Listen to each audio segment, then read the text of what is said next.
अच्छा जी, अगले सवाल पर बढ़ते हैं। सवाल नंबर 5। और सवाल नंबर 5 जो है इसमें लिखा हुआ है आपके पास कि playground equipment consists of swings, roundabouts and climbing frames and play houses P. The numbers of pieces of equipment in each of 3 playgrounds are as follows. 3 अलग अलग प्लेग्राउंड्स हैं और उसमें कुछ इक्विपमेंट्स इंस्टॉल हुई हैं, उसके बारे में डिटेल्स हैं। Each day Noor takes her child to one of the playgrounds. The probability that she chooses playground X is 1/4. The probability that she chooses playground Y is 1/4. The probability that she chooses playground Z is 1/2. When she arrives at the playground, she chooses one piece of equipment at random. Find the probability that Noor chooses a playhouse. इस बात की क्या probability कि नूर playhouse select करे। अब देखें, part 1 का answer कुछ ऐसे आएगा कि नूर प्लेग्राउंड X पर जाए और फिर प्ले हाउस चूज कर ले।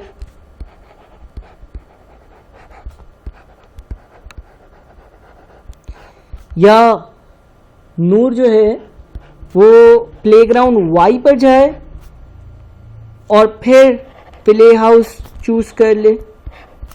या नूर जो है वो प्लेग्राउंड Z पर जाए और फिर प्ले हाउस चूज कर ले। अब इसके प्लेग्राउंड X पर जाने की प्रोबेबिलिटी क्या होगी? 1/4 सवाल में मेंशन है। और फिर प्ले हाउस सेलेक्ट करने की प्रोबेबिलिटी क्या होगी? प्लेग्राउंड X में टोटल 3, 2 और 4 यानी कि 9 झूले या 9 इक्विपमेंट्स हैं और उसमें से 4 जो हैं वो प्ले हाउसेस हैं, तो 4/9। इसके बाद प्लेग्राउंड Y में जाने की प्रोबेबिलिटी 1/4 मल्टीप्लाइड बाई, यहाँ पर टोटल 6, 3, 9, 1, 10 और 2 12 चीज़ें, ठीक है ना। और 12 में से 2 क्या हैं? प्ले हाउस हैं, यानी कि मल्टीप्लाइड बाई 2/12। और Z प्ले ग्राउंड में जाने की प्रोबेबिलिटी 1/2 है, multiplied by play house select करने की प्रोबेबिलिटी टोटल कितने हैं? 8, 3, 11, 11, 4, 15, 1, 16, तो 1/16। इसको सॉल्व करते हैं। 1 divided by 4 multiplied by 4/9 plus 1 divided by 4 multiplied by 2/12 plus 1 divided by 2 multiplied by 1 divided by 16। Total answer जो है वो 0.184 बनता है या 53/288 बनता है। ठीक है भाई। अच्छा, दूसरा पार्ट बोलता है given that Noor chooses a climbing frame, find the probability that she chooses playground Y। यानी कि कंडीशनल प्रोबेबिलिटी का सवाल है। कंडीशनल प्रोबेबिलिटी का सवाल है और सवाल है playground Y given climbing frame. ये क्लास में हमने डिस्कस किया था और इसको कैलकुलेट करने के लिए probability of Y and climbing frame divided by probability of climbing frame. और ये होगा कैसे solve? Y and climbing frame का क्या मतलब है? प्लेग्राउंड Y यानी कि 1/4 मल्टीप्लाइड बाय क्लाइंबिंग फ्रेम यानी कि 1/12, क्योंकि अगर प्लेग्राउंड Y देखते हो तो प्लेग्राउंड Y में एक ही क्लाइंबिंग फ्रेम है। और डिवाइड होगा क्लाइंबिंग फ्रेम। क्लाइंबिंग फ्रेम 3 तरह से आ सकता है, या तो वो प्लेग्राउंड X में जाए। अच्छा, प्लेग्राउंड X में तो क्लाइंबिंग फ्रेम है ही नहीं, तो 0 प्रोबेबिलिटी हो गई। फिर या तो वो Y में जाए, Y में जाने की प्रोबेबिलिटी 1/4 है और क्लाइंबिंग फ्रेम सेलेक्ट करे 1/12। या फिर वो Z में जाए, Z में जाने की प्रोबेबिलिटी कितनी है? 1/2 है। और फिर क्लाइंबिंग फ्रेम सेलेक्ट करे, क्लाइंबिंग फ्रेम 4 है, 4/16। ठीक है भाई, सॉल्व करते हैं इसको। ऊपर आएगा 1 divided by 4 into 1 divided by 12 यानी कि ऊपर आ जाएगा 1/48। और नीचे क्या होगा? 1 divided by 4 multiplied by 1 divided by 12 plus 1 divided by 2 multiplied by 4 divided by 16। 7/48 नीचे आ रहा है तो ये बन जाएगा 1/7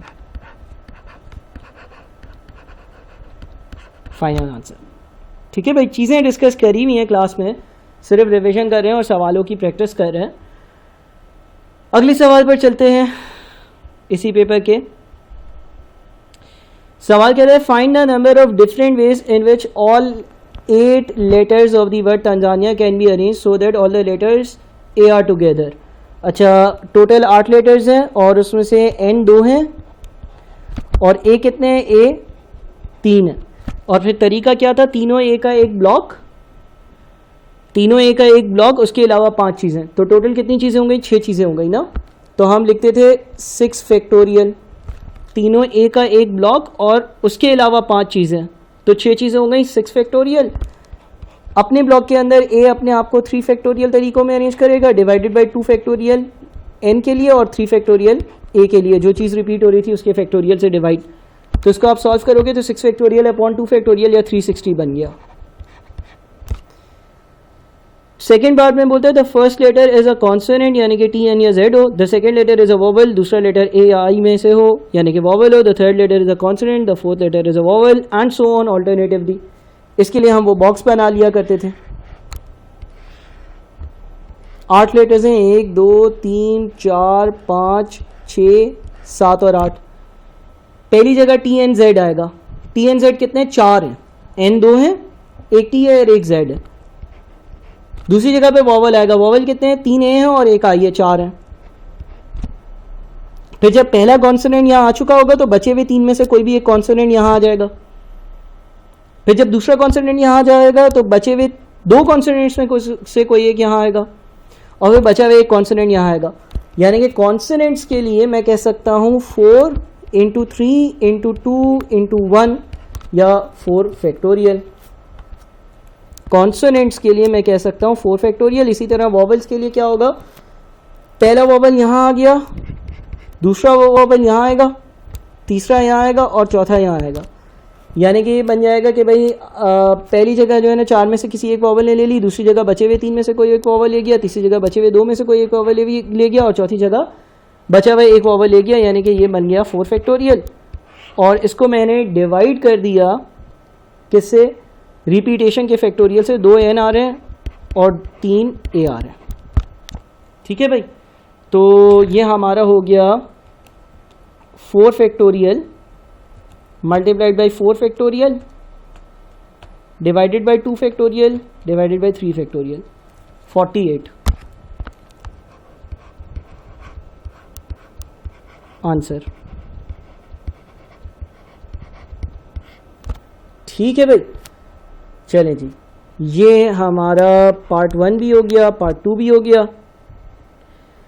अच्छा, उसके बाद फिर क्या देखते हैं, अगला देखते हैं 4 of the 8 letters of the word Tanzania are selected, how many possible selection contents exactly 1 N and 1 ए।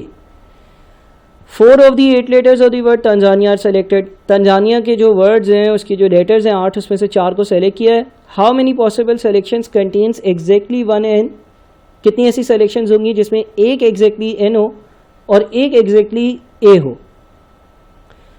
तो मेरे पास 2 एन है ना, 2 एन में से कितने एन सेलेक्ट किए, एक एन सेलेक्ट कर लिया।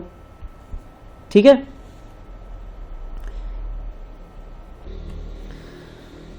अच्छा, अब अगर मैंने एक एन सेलेक्ट कर लिया और एक ए सेलेक्ट कर लिया तो बच क्या गया, एक टी बच गया, एक जेड बच गया और एक आई बच गया। यानी कि 3 में से 2 3C2, यानी कि 3 तरीके। अब यहाँ पर थोड़ी सी डिस्कशन भी हमें करनी पड़ेगी। अब ये 3 तरीके होंगे क्या, N A T, N A Z और N A I. 4 of the 8 letters of the word Tanzania are selected. How many possible selections contain exactly 1 N and 1 A? तो मैंने कहा कि यार 2 N है, एक N हो गया, 2 A हैं, सॉरी 3 A है, एक A हो गया। इसको लिख दिया, 2 चीज़ें सेलेक्ट हो गई। यहाँ बची कितनी चीज़ें, सर 3 चीज़ें बच गई, ए और एन को हटाकर 3 चीज़ें बच गई, उसमें से कितनी सेलेक्ट करनी है? 2, क्योंकि टोटल कितनी थी? 4। तो 3C2 क्या आंसर 3 आया। वो 3 चीज़ें क्या है? NAT, NAZ, NAI। लेकिन सर इसको ऐसे क्यों नहीं कर सकते? क्या हमारे पास 2 N है, उसमें से एक सेलेक्ट करना, हमारे पास 3 A हैं, उसमें से एक A सेलेक्ट करना है, और बची हुई जो चीज़ें वो भी 3 है और उसमें से 2 सेलेक्ट करनी है। ऐसे क्यों नहीं कर सकते? देखो कुछ सवाल हमने ऐसे करे हैं सॉल्व, कुछ सवाल ऐसे करें, डिसएग्री नहीं करूंगा, लेकिन उसमें और इस सवाल में फ़र्क ये था कि ये सवाल जो है ना वो लेटर्स पर मुश्तमिल है। अगर ये ऐसा होता है ना कि कह लो कि एक ऐसा सवाल होता कि यार एक स्पोर्ट्स फील्ड में 11 प्लेयर्स हैं या 8 प्लेयर्स हैं, 2 फॉरवर्ड वाले हैं, उसमें से एक सेलेक्ट करना है, 3 मिडफील्ड वाले हैं, उसमें से एक सेलेक्ट करना है, 3 फॉरवर्ड वाले हैं, उसमें से एक सेलेक्ट करना है, या 3 जो है डिफेंस वाले हैं, एक सेलेक्ट करना है, तो फिर इसी तरीके से सॉल्व होता। लेटर्स वाले केस में क्या होता है? आइडेंटिकल चीज़ें आ जाएंगी अगर ऐसे सॉल्व करोगे तो। फॉर एग्जाम्पल जब कोई बोलेगा ना 2C1, तो 2C1 का आंसर 2 आता है। तो फॉर एग्जाम्पल यहाँ पे लेट से तंजानिया में लेट से ये जो हम इसको N1 कहते हैं, जानिया इसको N2 कहते हैं। जब मैं इस तरीके से सॉल्व करता ना तो वो N1AT भी आ जाता उसमें और N2AT भी आ जाता, बिकॉज आपने 2C1 से अगर सिलेक्शन करी होती है N की तो वो दोनों N's को आइडेंटिकल नहीं समझता, लेकिन इन रियलिटी वो दिखने में बिल्कुल सेम है। तो जब हम सेलेक्शंस करते हैं और लेटर्स वाली सिलेक्शन करते हैं उसमें इस बात का ख्याल रखते हैं कि हम ये कहें कि यार ये जो 2 N थे, एक हमने कोई भी एक सेलेक्ट कर लिया, इसी तरह से 3 T थे, उसमें से कोई भी एक T सेलेक्ट कर लिया और फिर बचे हुए 3 में से 2 सेलेक्ट किए। इससे ये होता है कि NAT एक बार आता है। इसी तरह से अगर मैं A के लिए भी जो आप लोग कह रहे हो कि 3C1 से क्यों नहीं किया, अगर 3C1 से करता तो उसमें ये जो NAT है ना, NAT में क्या आ जाता? NA1T, NA2T, NA3T, क्योंकि उसको तो ये 1 2 3 लोग नजर आते हैं ना। ये अगर आपकी बेसिक्स स्ट्रांग होगी तो ये बात बहुत आराम से समझ में आएगी, वो इनको अलग अलग दिखने में मान लेता। तो सर बॉयज़ गर्ल्स के केस में, फील्ड वाले केस में क्यों ऐसे करते हैं? क्योंकि वो लोगों की बात हो रही होती है और हर बंदा अलग है। अगर वो कोई ऐसा बोल दे, केस कभी बोल दे कि आइडेंटिकल ट्विन्स हैं, 2 आइडेंटिकल ट्विन्स हैं और 3 कोई और लोग हैं और आपने 3 लोगों की टीम बनानी है एंड सो ऑन, तो फिर आप ऐसा ही तरीका यूज़ करना। एक मिसाल दे रहा हूँ, वैसे तो आइडेंटिकल ट्विन्स में भी बंदे अलग हुए, तो तुम ये समझो कि इस बात को समझने की कोशिश करो कि यार अगर इस तरीके से सॉल्व करता ना तो वो NA1 को, NA2T को और NA3T को अलग अलग मान लेता। अगर मैं इसको A1 बोल दूँ, इसको 2 बोल दूँ और इसको 3 बोल दूँ, समझ रहे हो बात को? तो लेटर्स वाले केस में हमें इस तरह से सवाल सॉल्व करना पड़ता है कि यार 2 N थे, 1 हो गया, 3 A थे, 1 हो गया, और बाकी 3 में से 2 चीज़ों को सेलेक्ट किया। एक चीज़ ये हो गई, एक चीज़ ये हो गई और 2 चीज़ें ये हो गई, यानी कि 4 चीज़ें सेलेक्ट करनी थी, कर ली। 4 चीज़ें 8 में से सेलेक्ट करनी है और ये वाले लेटर्स हो तो NAT बन सकता है, NAZ बन सकता है, NAI बन सकता है। इसके अलावा और कोई नहीं बनेगा जिसमें इसके अलावा और कोई सिलेक्शन नहीं बनेगा जिसमें कुछ डिफरेंट हो, ठीक है ना। TZIA भी तो बन सकता है सर, TZIA भी तो बन सकता है सर। उसने बोला है ना कि एक N का और एक A का होना ज़रूरी है, तो तुम देख लो, एक N हो और एक A हो तो बाकी क्या बनेगा? यही 3 चीज़ें बनेंगी, ठीक है ना। यही लॉजिक, यही कॉन्सेप्ट इसके सेकंड पार्ट में भी अप्लाई हो रहा है। बोलते हैं एग्जैक्टली 1 N, यानी कि आपने 8 में 8 लेटर्स हैं, 4 चीज़ें सेलेक्ट करनी है और एग्जैक्टली एक N हो।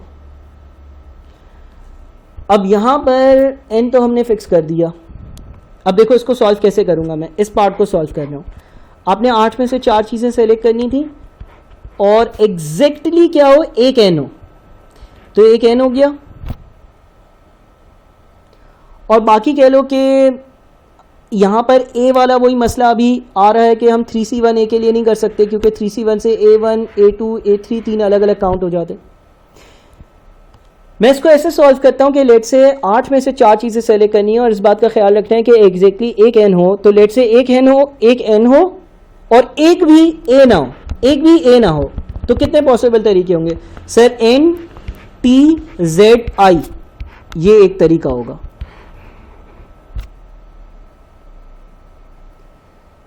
या फिर मैं ये कह दूं कि यार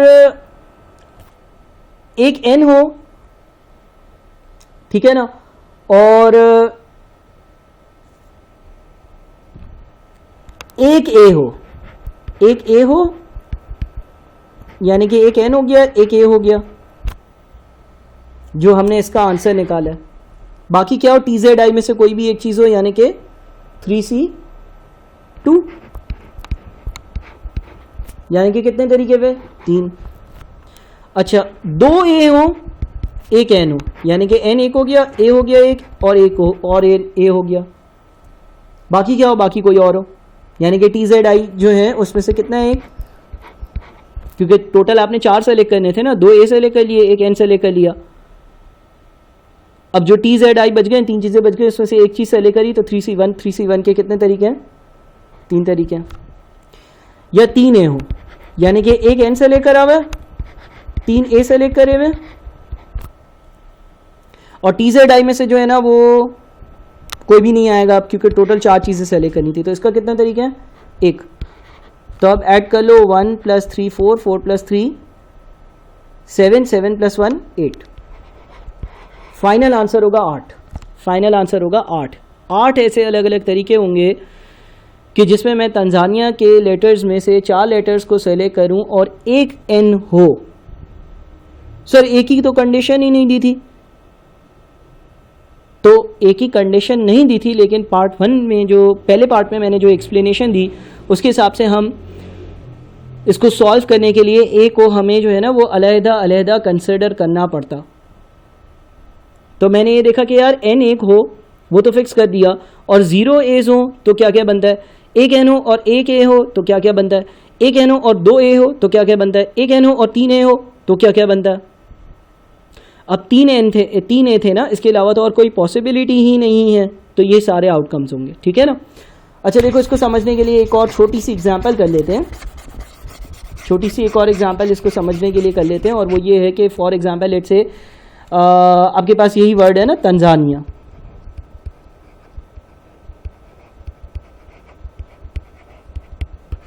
तंजानिया, ठीक है ना। अब कोई मुझे ये बोलता है कि यार आप ये बताओ कि इसमें से कितनी पॉसिबल सेलेक्शंस आप कर सकते हो कि जिसमें जो है ना वो एक एन हो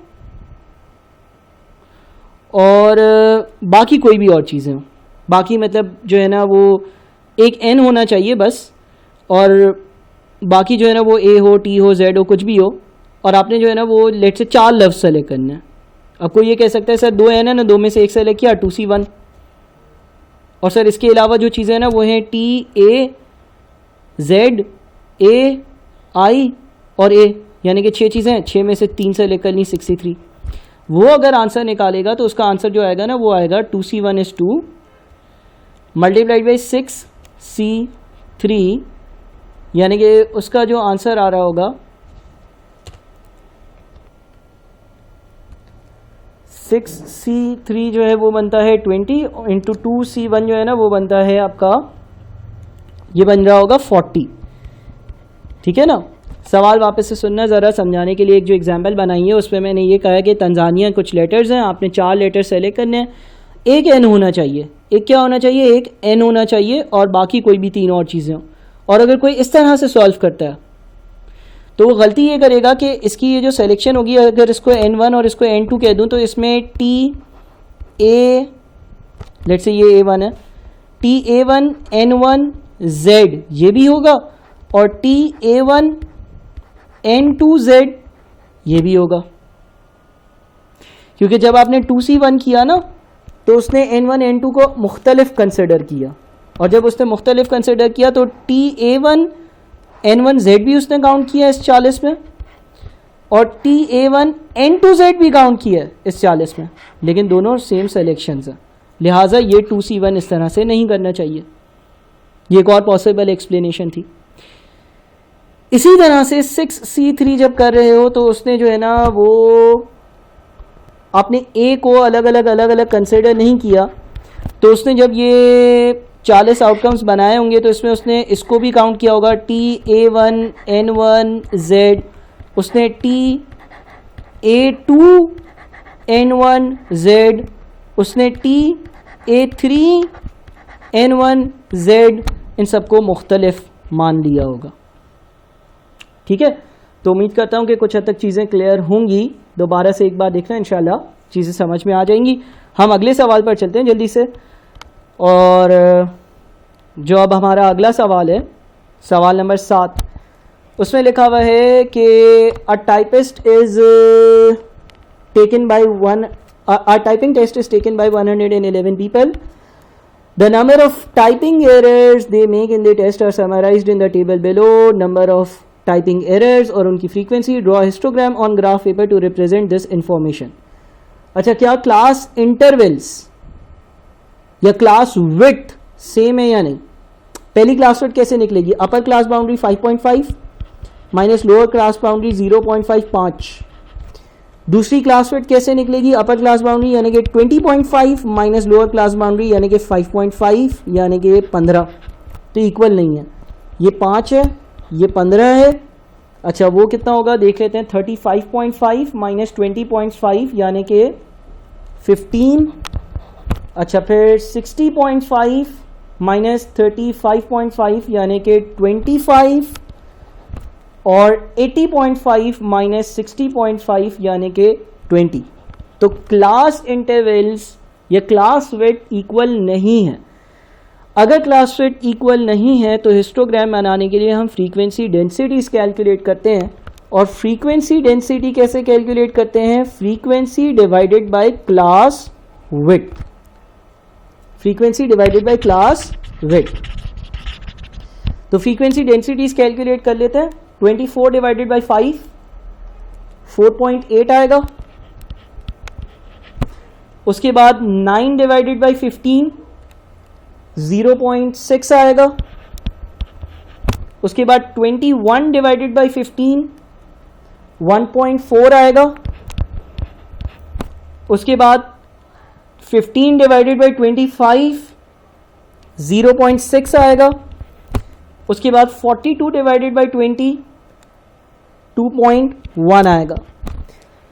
कभी भी अनइक्वल क्लास इंटरवल्स होंगे तो हिस्टोग्राम बनाने के लिए फ्रीक्वेंसी डेंसिटीज हम कैलकुलेट करेंगे। अब आप अपना हिस्टोग्राम बना सकते हो। कैसे बनेगा? फॉर एग्जाम्पल पहला बार जो होगा यहाँ पर फ्रीक्वेंसीज होंगी ना, लेट से ये 1 है, ये 2 है, 3 है। एक रफ बना देता हूँ। 4.8 फ्रीक्वेंसी डेंसिटी है, और यहाँ पर नंबर ऑफ टाइपिंग एरर्स होंगे। नंबर ऑफ टाइपिंग एरर्स, तो पहला जो बार बनेगा आपका वो 4.8 तक जा रहा होगा। 4.8 जहाँ पर भी आपका आ रहा है, और यहाँ से जो है ना ये 0.5 से लेकर 5.5 तक होगा, ये याद रखना। दूसरा बार जो होगा 5.5 से लेकर 20.5 तक होगा। फ्रीक्वेंसी डेंसिटी 0.6 होगी। इस तरह का कुछ बनेगा। ये मैं बहुत रफ बना रहा हूँ, ये 20.5 तक जाएगा। तीसरा जो बार होगा वो 20.5 से लेकर 35.5 तक जाएगा, और फ्रीक्वेंसी डेंसिटी 1.4 होगी। 1.4 लेट से यहाँ कहीं है, यूँ कुछ होगा,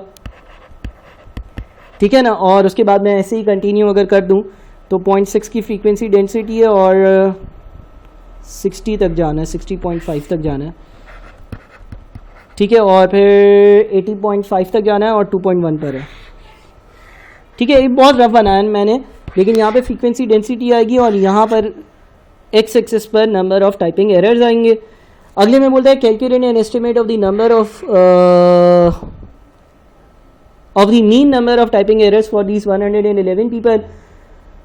अगर आपके पास मीन कैलकुलेट करनी हो तो मीन कैलकुलेट करने के लिए आप जो है वो समेशन ऑफ एफ एक्स जब ग्रुप डेटा हो तो summation of F x upon summation of F करते हो, है ना। और एक्स क्या होता था, मिड पॉइंट। एक्स क्या होता था, मिड पॉइंट। मिड पॉइंट कैसे आएगा, मैं मिड पॉइंट्स डायरेक्ट अगर लिख दूं, 1 5 है, दोनों को ऐड किया डिवाइडेड बाई 2, 3 आया पहला मिड पॉइंट, तो 3 इंटू 24। अच्छा, उसके बाद फिर 6 20 है, ऐड किया 26 डिवाइडेड बाई 2 13, 13 इंटू फ्रीक्वेंसी 9 किया।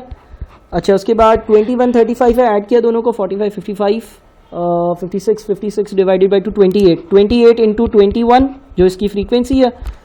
उसके बाद 36 और 60 को ऐड किया, यानी कि 96 डिवाइडेड बाई 2 48, 48 को उसकी फ्रीक्वेंसी से मल्टीप्लाई किया, 48 इंटू 15। उसके बाद 61 और 80 को ऐड किया तो 141 आएगा, 70.5 मिड पॉइंट हुआ, मल्टीप्लाइड बाई 42। ये समेशन ऑफ एफ एक्स है, इसको समेशन ऑफ एक्स यानी कि 111 से डिवाइड किया। कैलकुलेट करते हैं, 3 into 24 plus 13 into 9 plus 28 into 21 plus 48 into 15 plus 70.5 into 42 divided by 111, यह आ जाता है 40.16 या तकरीबन 40.2। ठीक है, फिर बोलते हैं state which class contains the lower quartile and which class contains the upper quartile, hence find the least possible value of the inter quartile range. यानी कि लोअर क्वार्टाइल कहाँ होगा।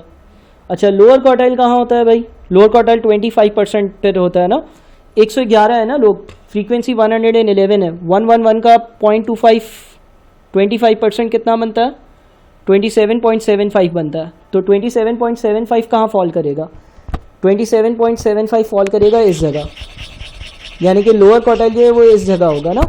27.75 यहाँ क्यों फॉल करेगा, 24 यहाँ 9 यहाँ, तो 24 और 9 कहाँ कितने होते हैं 33, यानी कि 27.75 यहाँ फॉल करेगा। तो लोअर क्वार्टाइल हो जाएगा 6 और 20 के रेंज में। अच्छा, 111 इंटू 75% जो है ना वो बन जाता है आपका 83.25।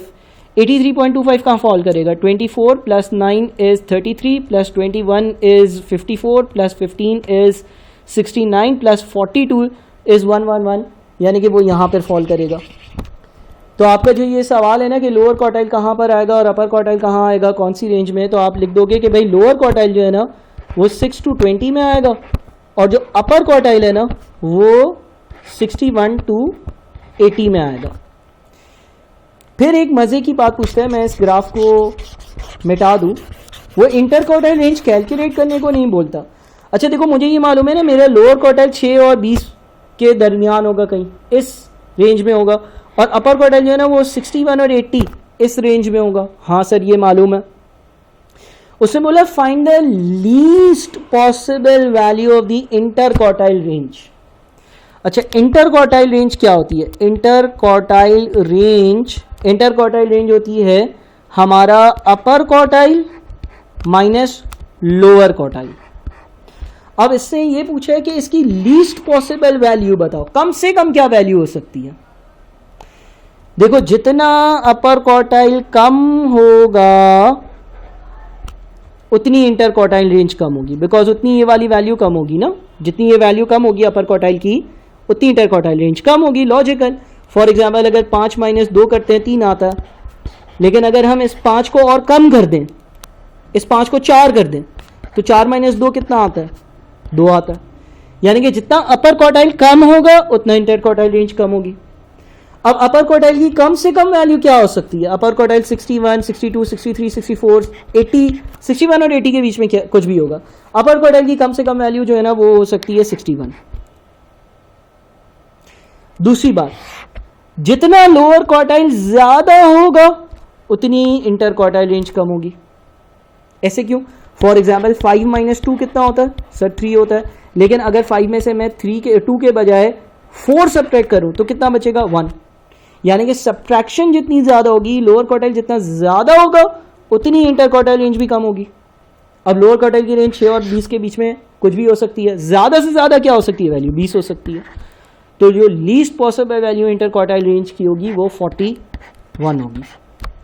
मैंने इसकी जो कम से कम वैल्यू हो सकती थी वो लिखी, इसकी जो ज़्यादा से ज़्यादा वैल्यू हो सकती थी वो लिखी, और इंटर क्वार्टाइल रेंज की वैल्यू क्या होगी ये नहीं पता, लेकिन कम से कम 41 तो होगी ही होगी। ठीक है भाई। तो यहाँ पर हमने जो है वो ये पूरा पास्ट पेपर आपके सामने सॉल्व किया। ये प्रैक्टिस मैनुअल में भी मौजूद है, आप लोग सॉल्व करना और फिर हम इसको मज़ीद डिस्कस भी कर लेंगे। बहुत शुक्रिया।